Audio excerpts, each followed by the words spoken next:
नमस्कार, मेरा अंडमान से मैं हूँ रज़िया बेगम और आप सभी दर्शकों का स्वागत है। दोस्तों, हाल ही में मैंने एक वीडियो अपलोड की थी 2 दिन पहले, जिसमें मैंने बताया था कि हमारे द्वीप समूह में जो समस्याएं हैं, इलेक्ट्रिसिटी और पानी की जो समस्याएं हैं, मैंने इसके बारे में बात की थी। साथ ही साथ मैंने ये बताया था कि राजनिवास में कभी करंट नहीं जाता है, कभी वहाँ पे इलेक्ट्रिसिटी की प्रॉब्लम नहीं होती है, कभी पानी की कमी नहीं होती है। तो इन सारी चीज़ों को लेके मैंने एक वीडियो अपलोड किया था, जिसका लिंक मैं यहाँ पे साइड में दे दूँगी। और इसमें काफ़ी कमेंट्स आए हैं, काफ़ी लोगों ने कमेंट किया है। उसमें कुछ कमेंट्स ऐसे थे जिसे मैं बताना चाहती हूँ, जिसमें बताया गया था कि आखिरकार हमारे सांसद क्या कर रहे हैं। हमने मेंबर ऑफ पार्लियामेंट चुना है ताकि वो हमारी बातों को उठाए, हमारी प्रॉब्लम्स को सॉल्व करे, तो आखिर सांसद कहाँ हैं? तो आज मैं इसी पे बात करती हूँ। देखिए, हमारा जो द्वीप समूह है, जो हमारा छोटा सा जो जज़ीरा है, यहाँ पे हमारे इकलौते मेंबर ऑफ पार्लियामेंट है जो करंटली है, वो कुलदीप राय शर्मा है। तो लोगों का ये कहना है कि जो हमारे एमपी है वो हमारी मुद्दों को उठाए, हमारी प्रॉब्लम्स को सॉल्व करे। तो ये नहीं हो सकता। अब आप भी सोच रहे होंगे कि मैं ऐसा क्यों कह रही हूँ। देखिए, हमने सांसद चुना है, आप गौर फरमाइए, हमने सांसद चुना है ताकि वो हमारे मुद्दों को संसद में उठाए, पार्लियामेंट में उठाए, और वो जो है यहाँ की जो तकलीफ़ें हैं आम जनता की, जो रोज़गारी है, टूरिज़्म है, ऐसे मुद्दे को वो उठाते हैं।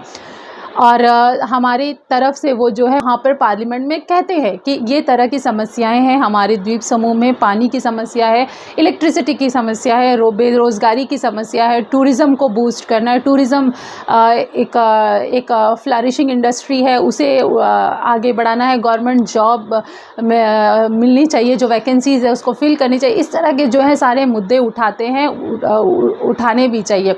लेकिन उनका काम सिर्फ कन्वे करने का है, वो कन्विंस नहीं कर सकते। वो अपनी बात रख सकते हैं, वो बता सकते हैं पार्लियामेंट में, वो कन्वे कर सकते हैं कि ये सारी समस्याएं हैं, लेकिन कन्विंस नहीं कर सकते। तो आप सोच रहे होंगे कि आखिर कन्विंस कौन करेगा? तो कन्विंस करने का काम जो है हमारे यहाँ पर बैठे जो बीजेपी के कार्यकर्ता हैं, उनका काम है कन्विंस करना। आप सोच रहे होंगे कि वो पावर में नहीं है। देखिए, हमारा जो यूटी है, हमारा जो द्वीप समूह है, अंडमान निकोबार द्वीप समूह, जो है सेंट्रल के अधीन आता है। सेंट्रल में किसकी सरकार है? सेंट्रल में बीजेपी की सरकार है। और हमारे द्वीप समूह में जो एमपी है वो कांग्रेस की है। तो कभी भी जो है ये मेल मिलाप नहीं होता है। हमेशा जो है जो सेंट्रल में है, वो सेंट्रल में जो सरकार है वो ही रूल करती है। आपको मैं थोड़ा सा फ्लैशबैक में ले जाना चाहूँगी, जब हमारे यहाँ दिल्ली में जो है कांग्रेस की सरकार थी और हमारे द्वीप समूह में जो है बीजेपी के एमपी थे विष्णुपद रे। तब भी लोगों को यही शिकायत थी कि हमने एमपी चुना है, वो कुछ कर नहीं रहे, हमारे लिए कुछ नहीं कर रहे। तो ये चीज़ को आपको समझना पड़ेगा।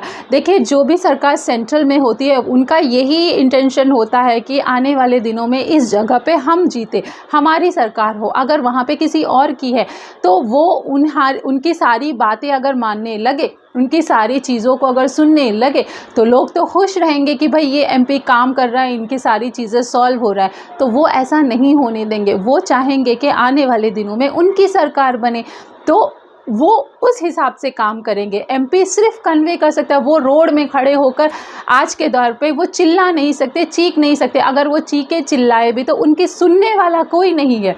उनको एक पद दिया गया है, उन्हें एक जगह दी गई है जहाँ पे वो मुद्दे उठाए, और वो मुद्दे संसद है।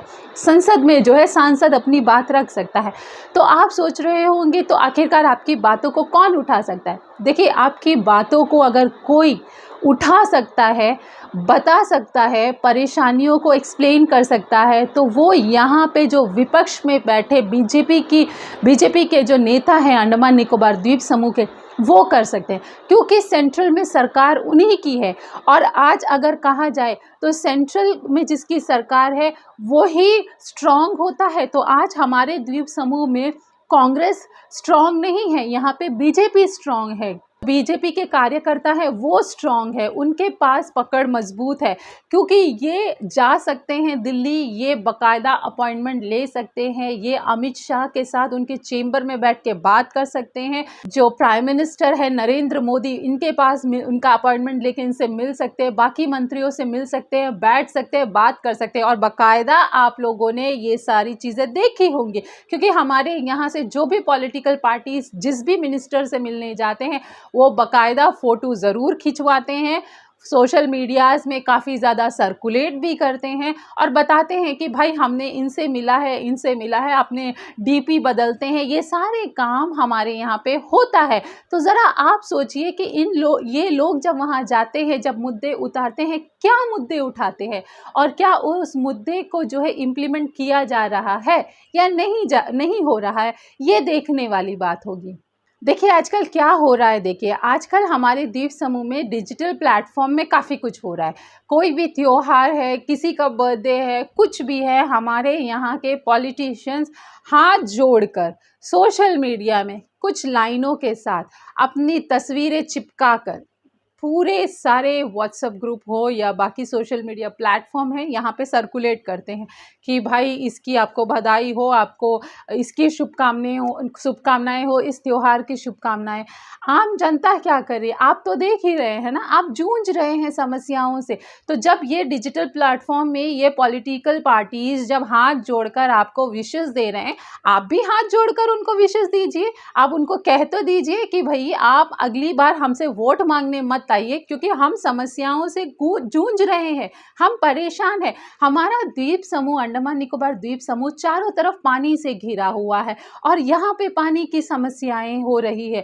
हमारे फोर फादर्स जो है अंग्रेज से लड़े थे, वो अंग्रेज़ों से लड़कर यहाँ पे ठहरे, पर कईयों के पास एक मुट्ठी कहे तो ज़मीन भी नहीं है। और हमारे यहाँ के लोग जो फ्रीडम फाइटर्स के जनक है, जो फ्रीडम फाइटर्स के ख़ानदान से ताल्लुक़ रखते हैं, वो तरस रहे हैं पानी के लिए। और कुछ ऐसे लोग हैं जो टैंकर लेकर घूम रहे हैं, पानियों का बिजनेस शुरू हो गया है हमारे द्वीप समूह। आखिरकार ये किसकी लापरवाही है? आखिरकार कौन है इस सब का जिम्मेदार? क्या पानी की समस्याओं को सुलझाया नहीं जा सकता? 8,000 रुपये चार्ज कर रहे हैं 4,000 लीटर पानी के लिए, तो वो पानी कहाँ से आ रहा है? प्राइवेट में जो टैंकर्स पानी डिस्ट्रीब्यूट कर रहे हैं उसके लिए पानी कहाँ आ रहा है? आम जनता को देने के लिए पानी नहीं मिल रहा है, तो इसके लिए पानी कहाँ से आ रहा है? जॉब की समस्याओं का ज़रा देखिए कि 2019 से 2023 हो चला है, इन 4 सालों में कईयों के एज क्रॉस हो गए हैं, वैकेंसीज ऐसे ही पड़ी हुई थी। लेकिन अभी क्या हो रहा है? अभी वैकेंसीज पे वैकेंसी धड़ल्ले से वैकेंसीज निकली जा रही है, सितंबर तक फिल होना है। सेंट्रल गवर्नमेंट का ऑर्डर है, सरकारी बाबूज जो ऑफिस में बैठे हैं दिन रात काम कर रहे हैं। तो 2023 में जब आप धड़ल्ले से जॉब वैकेंसीज निकाल रहे हो, ये कह रहे हो कि सितंबर तक फिल होना चाहिए, तो आप यही काम 2019 में भी कर सकते थे, ताकि 19 से 23 के बीच का जो गैप था उसमें काफ़ी सारी वैकेंसीज फिल हो जाती। लेकिन ऐसा किया नहीं गया। इस दौरान क्या हुआ है? कईयों के एज क्रॉस हो गई हैं, एज लिमिट पार हो गया है, वो अब गवर्नमेंट जॉब के लिए अप्लाई नहीं कर सकते। तो इसका जिम्मेदार कौन होगा? देखिए हमारे यहाँ जो सांसद है, वो संसद में चिल्लाते हैं कि ये मुद्दे हैं, वो मुद्दे हैं, ये करना है, वो करना है। एलजी को लेकर जो आज हमने वॉइस रेज किया है कि लेफ्टिनेंट गवर्नर सुनते नहीं है, पब्लिक हियरिंग होती नहीं है, उन्हें किसी से मिलना नहीं है, किसी का सुनना नहीं है, उन्हें फिशिंग में शौक है, गोल्फ खेलने में शौक है। ये 2 शौक वो अपना बखूबी पूरा कर रहे हैं। ऑफकोर्स लेफ्टिनेंट जनरल रह चुके हैं, पुरानी यादें ताज़ा कर रही होंगी। हमने बाकायदा हमारे वीडियोस में बताए थे कि वो फिशिंग के लिए जाते हैं, जिसका ऑफकोर्स डिटेल्स आप पोर्ट मैनेजमेंट बोर्ड के जो है लॉग बुक से भी देख सकते हैं, क्योंकि कोई भी वेसल जब जाता है तो वहाँ पे लॉग बुक बाकायदा एंट्री होती है। तो राजहंस जब जाए तो वो भी एंट्री होती होगी, तो वो भी बाकायदा देख सकते हैं। सीसीटीवी फुटेज की तो मैंने बात की ही थी। अब ये देखना होगा कि विपक्ष जो यहाँ पे बैठे बीजेपी के लोग हैं, उन लोगों ने अंडमान के मुद्दों को कितना उठाया है, क्योंकि सेंट्रल में उनकी सरकार है ना, तो उन्होंने कितना उठाया है, कितनी बार कहा है कि हमारे द्वीप समूह में ये समस्याएं हैं, एलजी नहीं सुन रहे हैं, आने वाले इलेक्शन में हमारे लिए दिक्कत हो सकती है, हमें आम जनता की इन समस्याओं को पूरा करना पड़ेगा ताकि हम आने वाले दिनों में, आने वाले इलेक्शन में जीत पाए, हमारी पकड़ हो। ये किसने किया है? साथ ही साथ अगर हम एमपी की बात करें, मेंबर ऑफ पार्लियामेंट की बात करें, जिसका काम संसद में आवाज उठाना है, मुद्दों को रखना है, इन्होंने संसद में जैसा कि आप जो है संसद टीवी में देख सकते हैं, यूट्यूब में काफ़ी सारे वीडियोस हैं, आप उसमें भी देख सकते हैं। बाकायदा ये लोग जो है जब भी संसद में कोई भी मुद्दे उठाते हैं तो व्हाट्सएप में काफ़ी ज़्यादा सोशल मीडियाज़ में जो है सर्कुलेट भी होता है, तो आप देख सकते हैं। आप भी खंगालिए कि संसद में सांसद ने अंडमान के किन किन मुद्दों को उठाया है, किन किन परेशानियों को उठाया है, किन किन चीज़ों के बारे में हाईलाइट किया है। और साथ ही साथ ये भी देखने वाली बात होगी, क्या कहीं पे भी सांसद ने संसद में ये कहा है कि अंडमान निकोबार द्वीप समूह के हमारे द्वीपवासी लेफ्टिनेंट गवर्नर से परेशान हैं, वो उनकी सुन नहीं रहे हैं, पब्लिक हियरिंग कर नहीं रहे हैं, किसी से मिल नहीं रहे हैं, और जो आम पब्लिक की परेशानियां हैं, आम जनता के जो मुद्दे हैं, जो पानी है, इलेक्ट्रिसिटी की समस्याओं को सॉल्व करने के लिए कुछ नहीं कर रहे। क्या कभी भी संसद में सांसद ने इन मुद्दों को उठाया है? अगर उठाया है तो कितनी बार उठाया है, कितनी बार कहा है? और अगर नहीं उठाया है तो आखिरकार क्यों नहीं उठाया है, क्यों नहीं कहा है उन्होंने? इन सारे मुद्दों के उनको उठाकर उन्होंने कितनी बार पेपर वर्क किया है, कितने लेटर्स लिखे हैं, क्या क्या किया है, तो लेफ्टिनेंट गवर्नर को लेके क्या किया है, क्या नहीं किया है, ये आप देखिए, ये मैं आप पे छोड़ती हूँ। अब मैं ऑपोजिशन में, विपक्ष में जो बीजेपी बैठी हूँ उस पे आती हूँ। बीजेपी ने जो है 2020 में जुलाई 17 का दिन था, उस वक्त जो है एक इनिशिएटिव लिया था। इन लोगों ने अंडमान बंद का आयोजन के बारे में कहा था। हालांकि अंडमान बंद को उस वक्त रोका गया और एक प्रोटेस्ट रैली निकाली गई और धरना निकाला गया, और इसमें 25 मुद्दे थे। 25 मुद्दों को लेकर इन लोगों ने जो है अंडमान प्रोटेस्ट और अंडमान बंद का आयोजन किया था, धरना का आयोजन किया था, जिसमें एक मुद्दा ऐसा था जिसमें एलजी गो बैक लिखा हुआ था। एक पॉइंट उसमें वैसा ही था। कम से कम हम अप्रिशिएट करते हैं कि बीजेपी जो विपक्ष के हैं उन्होंने ये इनिशिएटिव तो लिया, इन्होंने लिखा, लेकिन उसके बाद एलजी गो बैक लिखा तो था, लेकिन एलजी गो बैक तो हुआ नहीं। और उसके बाद आज 2023 हो चला है, बीजेपी साइलेंट मोड में है। आखिर क्यों? समस्याएं वो भी देख रहे हैं, जनता परेशान है वो भी देख रहे हैं, पानी की किल्लत वो भी देख रहे हैं, इलेक्ट्रिसिटी की प्रॉब्लम वो भी देख रहे हैं, रोड की समस्या भी देख रहे हैं, क्योंकि सब तो गाड़ियां लेके निकलते हैं ना। तो आखिरकार वो चुप क्यों है? विपक्ष पक्ष दोनों की अगर हम बात करें तो आखिरकार ये दोनों साइलेंट मोड में क्यों है, क्यों आवाज नहीं उठा रहे? ये बहुत बड़ी बात है। देखिए, आज दिल्ली का जो हाल है, हम किसी से छुपा हुआ नहीं है। जो रेसलर्स है वो प्रोटेस्ट में बैठी है, साक्षी मलिक, विनेश फोगाट, ये सब प्रोटेस्ट में बैठे हुए हैं, और उनके साथ किस तरह का व्यवहार हो रहा है, दिल्ली पुलिस द्वारा किस तरह का व्यवहार किया जा रहा है, ये भी आपसे छुपा नहीं हुआ। लेकिन मैं आपको ये भी बताना चाहती हूँ, आप सभी जानते भी हैं कि दिल्ली पुलिस जो है होम मिनिस्ट्री के अंदर आती है, और अगर होम मिनिस्ट्री का आदेश ना हो, अगर आपको अपने ऊपर से आदेश ना दिया जाए, तो कोई भी पुलिस वाला, कोई भी खाकी वर्दी जो है, किसी पे भी एक्शन इतनी जल्दी नहीं लेता है, नहीं लेंगे। और जिस तरह का बर्ताव इन रेसलर्स के साथ हो रहा है, किया गया है, इससे कहीं ना कहीं जो बीजेपी सरकार जो सेंट्रल में बैठी है, उन्हें लोग क्रिटिसाइज कर भी रहे हैं, क्योंकि उन्हीं की सरकार है, उन्हीं के अंदर है ये दिल्ली पुलिस। तो जिस तरह का बदसलूकी उनके साथ हो रहा है, ये कहीं ना कहीं सोचने वाली बात होगी। तो आप सोचिए और समझिए कि जहां पर दिल्ली में बैठे हुए जो रेसलर्स है, उनके साथ इस तरह का व्यवहार हो रहा है, उनकी नहीं सुन रहे हैं, तो आप क्या उम्मीद कर रहे हैं कि अंडमान में बैठे एक कांग्रेस के एमपी की कौन सुनेगा? आप बताइए कौन सुनने वाला है और कौन सुनेगा। और साथ ही साथ आप ये भी सोचिए कि एमपी ने आखिरकार ये मुद्दा उठाया है या नहीं उठाया है, कि हम हमारे लोग जो है एलजी से परेशान है, ये उठाया है नहीं उठाया, ये भी आपको देखने वाली बात होगी। देखिए, थोड़ा-सा फ्लैशबैक में जाए तो जितेंद्र नारायण की अगर हम बात करें, जो एक्स चीफ सेक्रेटरी रहे हैं, उन पे जो एलिगेशंस लगे थे, मीडिया ने ऑफ कोर्स काफ़ी हाइलाइट किया, इस मुद्दे को काफ़ी उठाया, जिस वजह से उन्हें सस्पेंड भी किया गया, उन पे एक्शन हुआ, वो जेल में भी रहे हैं, ये दौर भी उन्होंने देखा है, तो इस तरह के उनके साथ हुआ है। तो आखिरकार हम क्या समझे, जो केंद्र में बैठे जो शासक है वो अंडमान की जनता की सुन नहीं रहे, ये सुनना नहीं चाह रहे, और हमारे अंडमान में जो बैठे विपक्ष है वो आम जनता की बात जो केंद्र में बैठे सरकार है उन तक पहुंचा नहीं रही है या पहुंचाना नहीं चाह रही है। क्या है ये आपको समझना होगा। देखिए, हम ये भी चाहते हैं कि पक्ष और विपक्ष के लोग सामने से आए, खुलकर आए, हमसे मिले, बात करें, हमारे थ्रू कहे कि हमने ये मुद्दे उठाए हैं, हम रेज कर रहे हैं, इतने सारे मुद्दों को हमने टेकअप किया है। आए तो सही, बोले तो सही, सामने आकर जनता को हाईलाइट तो करे सारी चीज़ें। सिर्फ सोशल मीडिया में हाथ जोड़कर विशेष बांटना काम नहीं होता है। इलेक्शन के वक्त आप जिस तरह से दर दर घूमते हो, एक एक घर जाते हो, हाथ जोड़ते हो, रिक्वेस्ट करते हो, कमिटमेंट्स पे कमिटमेंट देते हो, तो ये भी आपकी जिम्मेदारी है। सिर्फ आपका काम जो है पंचायत इलेक्शन, लोकसभा इलेक्शन और म्युनिसिपल इलेक्शन का तो नहीं है कि इलेक्शन के वक्त आप निकलेंगे, आप वोट मांगते रहेंगे और कमिटमेंट्स देंगे। कमिटमेंट्स देते हैं तो पूरा करने की भी कोशिश कीजिए। एक ब्रिज का सपना सदियों से हर कोई बम्बू फ्लैट और उसके एडजेसेंट के लोग देख रहे हैं कि कभी ब्रिज बने, सालों बीत गए, कमिटमेंट मिले हुए कि ब्रिज बनेगा, अब तक तो नजर नहीं आ रहा है कि ब्रिज बनेगा।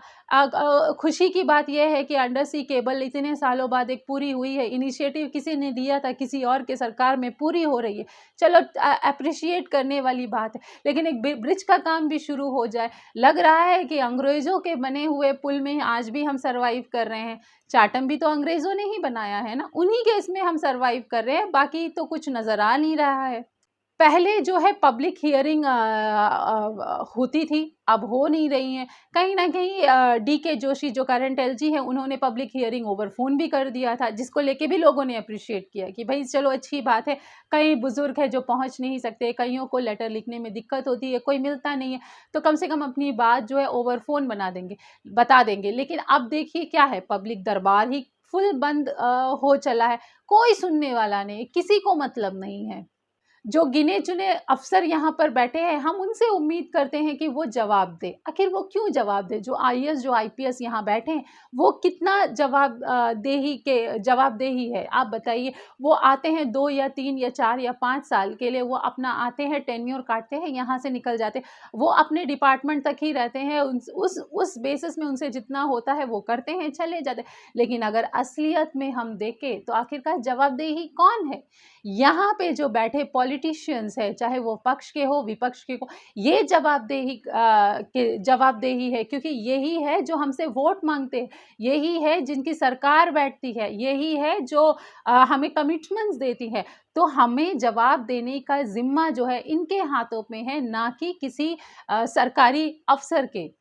यहाँ पे बैठे जो नेता है वही उठाएंगे ना सेंट्रल में यहाँ के मुद्दे, ना कि कोई सरकारी अफसर, एडमिनिस्ट्रेशन के कोई ऑफिसर जाके उठाएंगे, पॉलिटिशियंस ही उठाएंगे। तो ये जिम्मेदारी उनकी ही होनी चाहिए। हमारा छोटा सा द्वीप समूह है, हालात देखिए किस तरह से है, पानी की किल्लत से किस तरह से जूझ रहे हैं हम सारे आए दिन।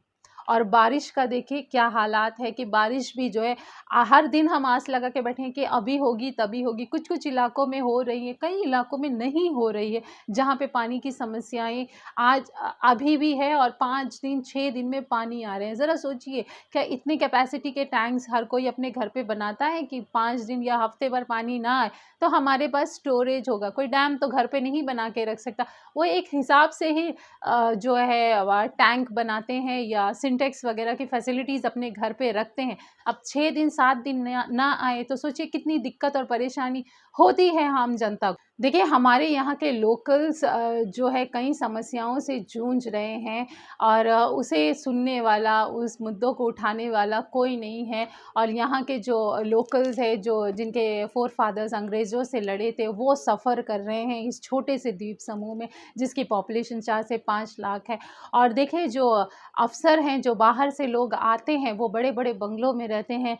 उन्हें ना तो पानी की समस्या है, ना तो खाने की समस्या है, ना तो पीने की समस्या है, ना तेल की समस्या, सफाई की समस्या है। हर चीज़ की फैसिलिटीज़ उन्हें मिल रही है, वो एन्जॉय कर रहे हैं, टेन्योर काट रहे हैं, जा रहे हैं। लोकल्स क्या कर रहे हैं और यहाँ पे बैठे हमारे पॉलिटिशियंस क्या कर रहे हैं। तो ऐसा नहीं है कि हम किसी एक का पक्ष ले रहे हैं, किसी एक को बुरा बता रहे हैं, ऐसा नहीं है। हम दोनों को बता रहे हैं कि आखिरकार पक्ष और विपक्ष का काम है, जब आप वोट माँगने जाते हो, आप कमिटमेंट्स देते हो, तो वो उसे पूरी करने की ज़िम्मेदारी भी आपकी है। ऐसा नहीं है कि आप जो है जीतने के बाद साइलेंट मोड में बैठ जाओ और चुपचाप से आप किसी भी मुद्दे को लेकर काम ना करो और जैसे ही इलेक्शन नज़दीक आए, जो कि अब आने ही वाला है, आप फिर अपना ताम-झाम लेकर निकल जाओ कि भाई हम ये करेंगे, वो करेंगे, ऐसा करेंगे, वैसा करेंगे, वो ये नहीं कर रहा है, ये नहीं कर। अब बताइए, अगर ऑपोज़िशन में अगर सेंट्रल में ऑपोज़िशन की पार्टी होती, अगर कांग्रेस की होती, यहाँ पे भी कांग्रेस की एमपी होते, तो बीजेपी के पास होता कहने के लिए कि भाई सेंट्रल में भी कांग्रेस है, यहाँ पे भी कांग्रेस है, लेकिन हमारा कोई सुन नहीं रहा है, हमारे कोई भी मुद्दों को कोई सुनने के लिए तैयार नहीं। लेकिन आज ऐसा नहीं है। आज सेंट्रल में जो है ऑपोजिशन की सरकार है, यानी कि बीजेपी है, तो यहाँ पर जो बीजेपी है वो बहुत स्ट्रॉन्ग है आज के दिन में।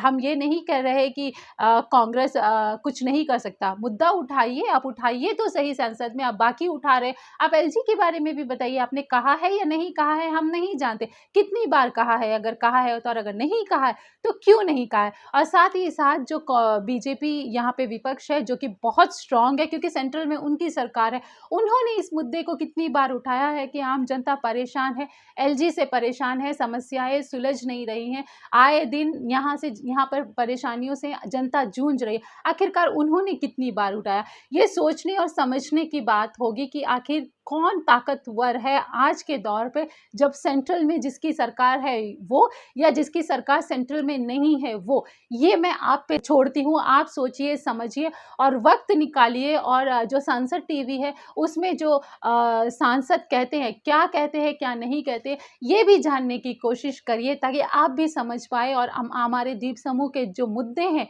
उसको जो है कितना इन लोगों ने उठाया है, नहीं उठाया, ये भी ध्यान दीजिए। और आने वाले इलेक्शन में आपको क्या करना है, क्या नहीं करना है, ये मैं आप पे छोड़ती हूँ। कुछ और नए विषयों के साथ, कुछ और नए अपडेट्स के साथ हम आपसे फिर से बहुत जल्द रूबरू होते हैं। धन्यवाद।